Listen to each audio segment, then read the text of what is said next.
नमस्कार दोस्तों, स्वागत है आपका हमारे ऑनलाइन प्लेटफॉर्म पे। और बायोलॉजी की इस क्लास में आपका स्वागत है। और आज हम आवर्त बीजी को देखेंगे, एंजियोस्पर्म। तो स्टार्ट करते हैं। आवर्त बीजी पौधे, एंजियोस्पर्म। एंजियोस्पर्म जो है दो शब्दों से मिलके बना है, एंजियो प्लस स्पर्म। एंजियो का जो मीनिंग है वो क्या होता है, कबर्ड, और स्पर्म मतलब शीड। ठीक है। तो एंजियोस्पर्म जो पौधे थे, पहले फ्लावरिंग प्लांट है, पहले पादप ऐसे हैं जिनमें फूल भी होते हैं और बीज भी। और पुष्पी पादप अथवा एंजियोस्पर्म में परागकण तथा बीजांड विशिष्ट रचना के रूप में विकसित होते हैं, जिसे पुष्प कहते हैं। और जबकि जिम्नोस्पर्म में क्या हो रहा था, बीजांड जो थे अनावृत थे, है ना। और इसमें क्या है कि पुष्प जो है वो आपके विशिष्ट रचना से विकसित होते हैं, और उसमें जो बीज होते हैं वो बीजाशय से ढके हुए रहते हैं, है ना। इसके बाद एंजियोस्पर्म पुष्पी पादप हैं जिनमें बीज फलों के भीतर होते हैं। देखिए बीज जो है वो क्या है, ढके हुए हैं, फलों से क्या है, ढके हुए हैं। यह पादप में सबसे बड़ा वर्ग है और उनके वास स्थान भी बहुत व्यापक हैं। इनका मान जो है सूक्ष्मदर्शी जीव बुल्फिया से लेकर सबसे ऊंचे वृक्ष यूकैलिप्टस 100 मीटर से अधिक ऊंचाई तक होता है। और इनमें हमें भोजन, चारा, ईंधन, औषधियाँ तथा अन्य दूसरे आर्थिक महत्व के उत्पाद प्राप्त होते हैं। और ये जो पौधे हैं दो वर्गों में विभाजित होते हैं, द्विबीजपत्री और एक बीजपत्री, डाइकॉट और मोनोकॉट। द्विबीजपत्री पौधों में बीजों में दो बीज पत्र होते हैं, जबकि एक बीजपत्री में एक बीज होता है।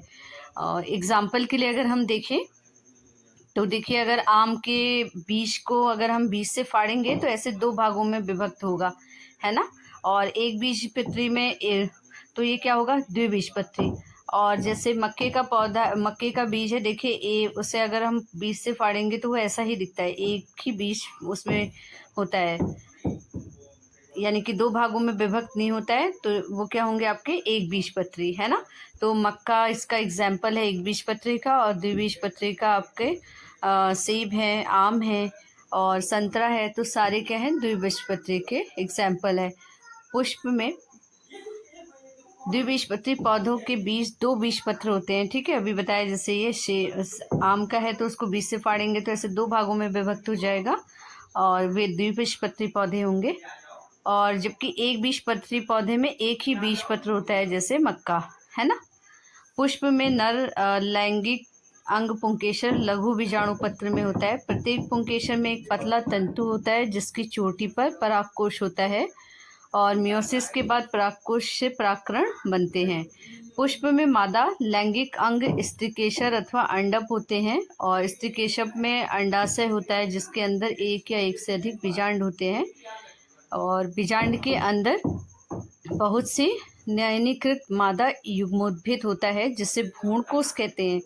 भ्रूणकोश बनने से पहले उसमें मियोसिस होता है, इसलिए भ्रूणकोश की प्रत्येक कोशिका क्या होती है, अगुणित होती है। प्रत्येक भ्रूणकोश में 3 कोश की अंड समुच्चय, एक अंड कोशिका तथा 2 सहायक कोशिकाएं, 3 प्रतिव्यासांत कोशिकाएं तथा 2 ध्रुवी कोशिकाएं होती हैं। और 2 ध्रुवी कोशिकाएं आपस में जुड़ जाती हैं जिससे हम द्विगुणित द्वितीयक केंद्रक बनता है। परागकण वर्तिकाग्र पर स्थानांतरित कर दिए जाते हैं, और इस स्थानांतरण को हम क्या कहते हैं, परागण। परागकण वर्तिका पर अंकुरित होते हैं जिससे परागनली बनती है, और परागनली वर्तिकाग्र तथा वर्तिका के ऊतकों के बीच से होती हुई बीजांड तक पहुंचती है।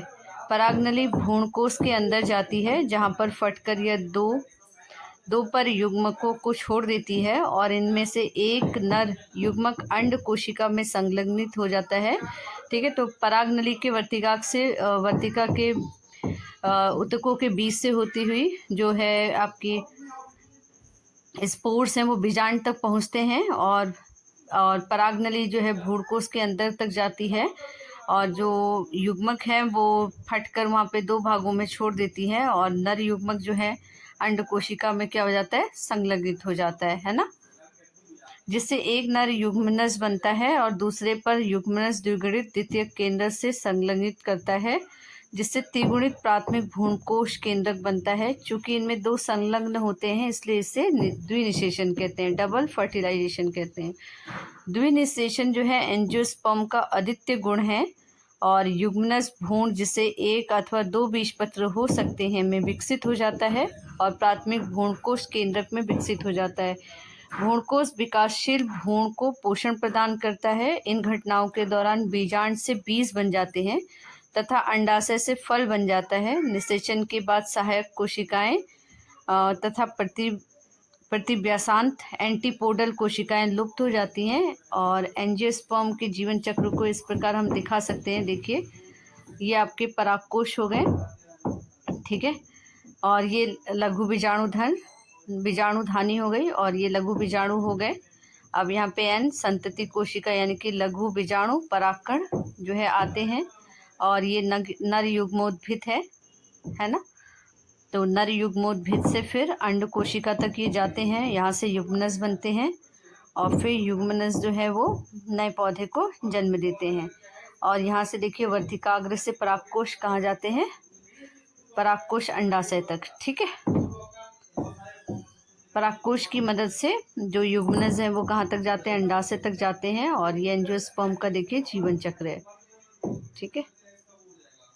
उसके बाद ये देखिए, ये एक बीजपत्री पौधे और ये एक बीजपत्री पौधे और ये द्विबीजपत्री पौधे, है ना।